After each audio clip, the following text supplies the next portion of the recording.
Hey guys, hope everybody is well as always. So I was sitting here actually thinking about business and company structures and different things that are involved when it comes to building wealth inside of your life. Legal things, right? And I was thinking about the complexities of it all that the governments of our nations put in our pathways to us really achieving that financial success state that we all seek. Now, if you think about the old days, right, trading was so easy. You could say, look, I need a TV remote, right? And you need a coffee cup, right? So let's barter. This is called bartering. I'll give you the coffee cup, you give me the TV remote. Thank you, happy days. Now, when silver and gold were introduced as a commodity in the history of the humankind, things became a little bit different. These coins essentially became that were made of real silver and real gold, depending on where you were in the world, became commodities, became worth something. And so it's like, I need a TV remote and you have these coins, or I have these coins and I need a TV remote, you have a TV remote, here's these coins for the remote. And that essentially was it. End of days. There was no tax, there was no government involvement. That's how trading was done. Now, in today's day and age, you really need, in your business, if you're earning a certain amount of money, this is extremely important, guys. If you're earning a certain amount of money, now I don't know where you are in the world. In Australia, that specific number is $180,000 a year, right? In Australia, after you earn $180,000 a year as a personal income, you're then charged 47 cents on the dollar in tax, right? So almost half of all your income from that point on is given to the government. Ridiculous. We never ever want to give the government half of our hard-earned income. So this is where it gets complicated. Every country would be the same. Your figure might be different, might be 120 grand, might be 200,000, but whatever country you're in, you're going to have a specific figure where your tax bracket goes up through the damn roof and the government takes almost half of all your hard-earned money.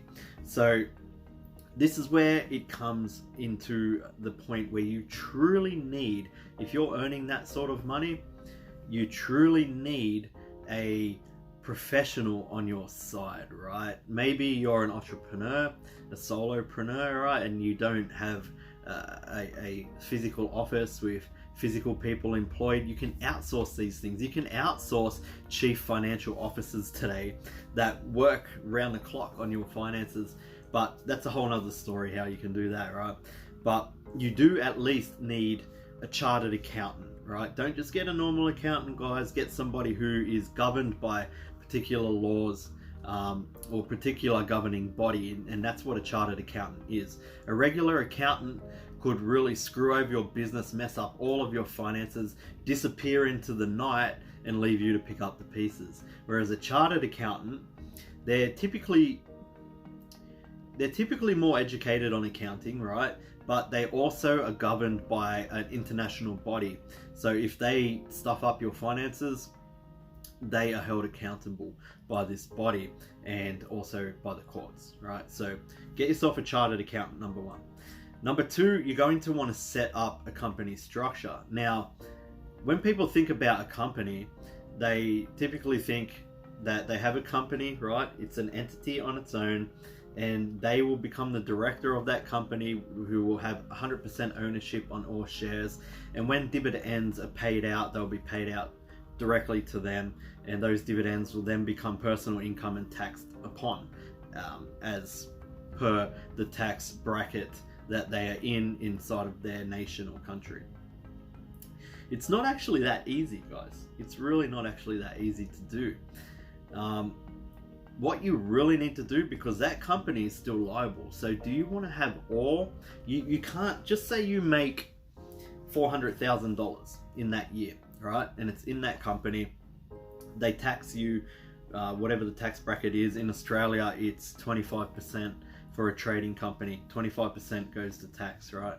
So then you're going to pay yourself the remainder of that whole thing in dividends. If you do that, can you imagine how high that tax bracket will be? And essentially you'll be giving the government all of your money again, or half of your money again. So you can't do that. What you really need to do is you need to set up, I guess you could call it a pyramid, right? But it's really like a top-down, bottom-up structure. So you set up a trading company, and this company literally is just used to trade.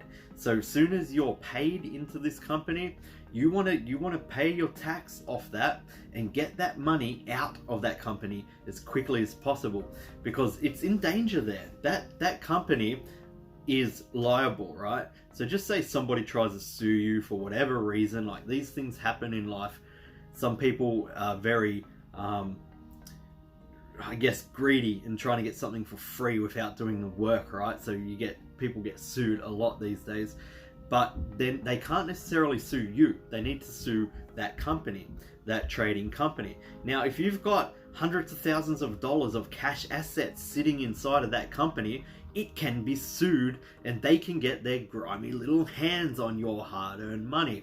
So the way to protect this is to set up a trust.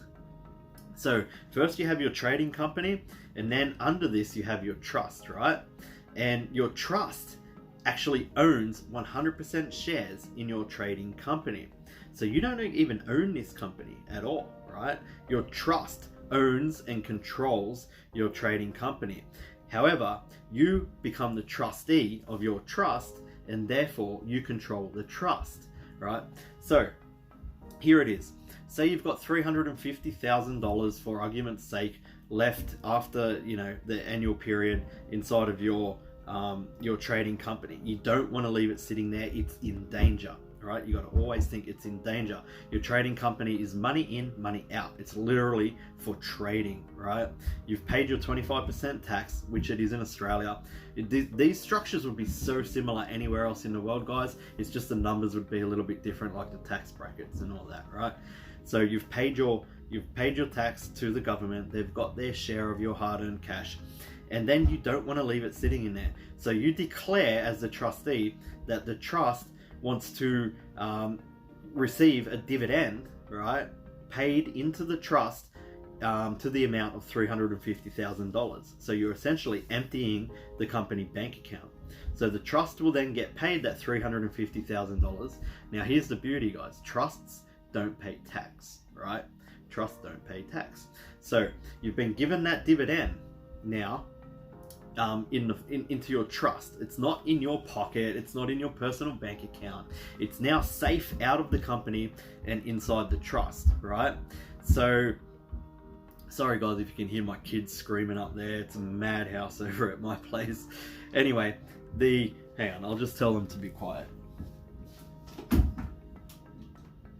Hey kids, please be quiet. Right, so I hope you're following me here, right? So you've got the money, the $350,000 has been paid into the trust as a dividend. The trust does not pay tax. You control this trust as the trustee, right? But then, how do you get your hands on this money? It's sitting in a trust, right? Alright, now you have a bucket company, right, which is underneath this, and this is the company that you actually own. This company you own either 100% shares, or if you've got a wife or a partner or something like that, business partner, whoever it is, will own 50% shares, or whatever the structure is, right? You could have different amounts of shares if you have different partners or people buy in, or venture capital, or anything like that. Doesn't matter. People or yourself own 100% of shares of this bucket company, or other people own parts of this bucket company as well. Now, what happens is, people can own parts of the trust, right? You can have other trustees and a board of trustees and all different things, right? But we'll just keep it simple. So therefore, the trust actually cannot hold money for more than a financial year because they don't pay tax. So the government requires you to resolve that money that's in the trust. Now you've got $350,000 sitting inside your trust, and the end of the year is approaching. You need to move this money, you need to resolve it. So what you do is you pay that $350,000 as the trustee. You decide, okay, I'm going to distribute this money anyway. You can distribute it anyway, you can pay it to anyone, right? But you don't want to just do that. So you're going to pay that $350,000 into your bucket company. Now, your bucket company will still have to pay tax on this, but remember, we only paid 25% tax up here in our trading company, went into the trust. We didn't pay a cent of tax. We resolved it into our bucket company, and now a bucket company pays tax at 30% tax rate, right? But because you paid 25% up here, you don't need to pay 30%. You only need to make up the difference, which is a 5% tax on that $350,000. So you only pay 5% tax to make up that 35%, because you already paid 25% on your earnings up here in your trading company. Now guys, what happens to this money now? You control this company. This is actually your company. You are the director of this company. So therefore, it's essentially your money, right? But it's not really, because the company is an entity on its own and it owns this money. But it's safe now, right? It's no longer up here where if somebody tried to sue your trading company, there's no money. There's no assets in this company. It's already been moved out into your bucket company, and there's nothing that can be done to you, right? So it's a very, very, very good protection. Where am I? Okay, so it is very complex, guys, but I'm just giving you the gist of it so you understand what's involved when you get to a larger amount of money inside of your respective businesses, right? So now this becomes a cash asset holding company, right? So you can leave that cash in there until you're retired, right? You can leave it in there for 50 years. You can leave it in there for as long as you want. And then when you're retired, you can actually draw on it on top of your super. And you can, there's other little tricks and things you can do to pay zero tax on it after you're retired. So you can access that cash, or you can use it to purchase other assets, right? And this is what I do. This is what I love doing. You purchase other assets such as stocks, right? Bonds if you're feeling really adventurous, right? And you've got enough capital there to play with, and you can afford to lose some money if you make the wrong bond trades, right? Bitcoin, you can invest it into the real estate market. You can use your cash assets that sit in this bucket company to grow your wealth portfolio, guys. Now, I hope you're all following me, because this is some really advanced stuff. Like, I'm not getting right into the tiny little details. That's what your accountants are for, and I'm not an accountant. But I'm just showing you the way that you could structure out your life. And it all starts with a Kindle direct publishing business, right? Because that's where it all started for me, guys. I didn't just like build these companies, these big pyramids of trading companies and trusts and bucket companies overnight. It didn't happen like that, right? I built my Kindle direct publishing business. I built a passive income. Once I had this passive income, I realized, I'm sitting here paying all this tax, this income tax on this passive income. I don't need to be doing this, right? Once I got to a certain point of income, and I realized I wanted to reinvest this income in a way where I could really capitalize on paying the least possible tax, right? Because that's what it's about at the end of the day. The government, they're semi-good for building roads and keeping order and things like that. But think about it, guys. Think about this for a moment. The government takes 25% tax from every single company operating in this country. That's why there's no individual person on the planet that could ever be richer than a government, because they've got their fingers in every single business. So they don't need your money, essentially, right, guys? So what you want to do is legally reduce your tax as much as possible. Anyway, getting back to the point, it all starts with a Kindle direct publishing business. You will build your passive income, right? And this might seem so far away from you at the moment, but truly it's not, guys, because I was there once too. I was there making $20, $30 a month with Kindle direct publishing, and this this sticking to it and using the right system is what led to all of this, the way that I have my life, my business, my assets structured today. So I wanted to talk to you guys a little bit more about what happens at the end. Where the light is in the tunnel is where I sit right now inside of my business life and inside of my personal life, because you got a good business life if your assets column is full of really good investments, right? And you have your money structured the right way, you have a fantastic personal life too, because everybody has money problems until they don't, right? That's the biggest saying that I have. We all have money problems. Money is always the number one issue in our lives until you don't, right? And the way that you don't is you build a passive income, and you build it until you have surplus income, more income than you need to live off. And then you start structuring your business life in that proper way, right? And you start building the companies and the trusts and the bucket companies, and then taking that money to build further assets. And this, guys, is how you get wealth and achieve full freedom lifestyle, right? Freedom businesses. Remember, I talk about this. Now, you don't necessarily have to go through all this. If your ambition is just to make $100,000 a year of Kindle Direct Publishing, you'll pay your income tax on it, no problem, and happy days, and you can retire on that passive income. Fantastic. You can do that. You can do that too. Keep yourself as a sole trader, or whatever it may be called in your country. It's most likely a sole trader. And just do it that way. But if you have bigger ambitions, if you really want to build a better life and make investments and leave real legacy to your family, to your children, this is the way you set it up, guys.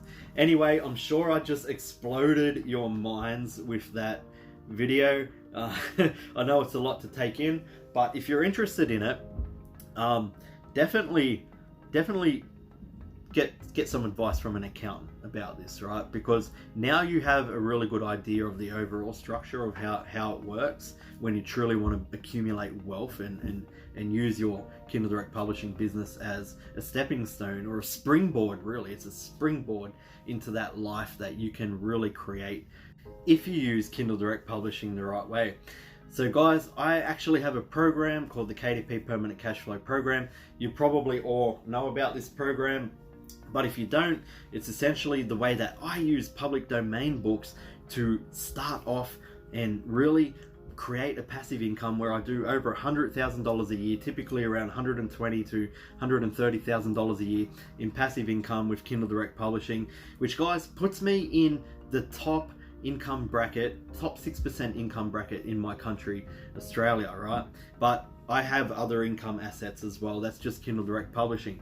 Now, if you want my help to get you to the point where I am inside my Kindle Direct Publishing business, to get you to the point where you're able to build a structure like this and create other passive income assets in your life, to really, use Kindle Direct Publishing as a springboard, then I'm happy to do so. So guys, just comment me below and I'll get in touch with you and we can talk about how you can get inside of the KDP Permanent Cashflow Program.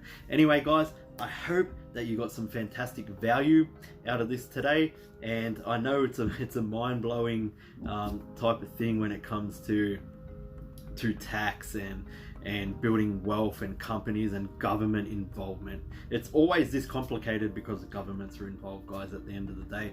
That's why so many people like me who are in business, we want less government involvement and more control by actual companies and people, because companies are people. People look at companies like, oh, these big bad corporations. No, they're run by people, right? They might be run by people 3 levels down, and we have to build all these protections into our companies because of government involvement, right? Otherwise, it would be much easier. Anyway, guys, have yourself a good day. And if you have any questions, comment them below as well. All right, see you later.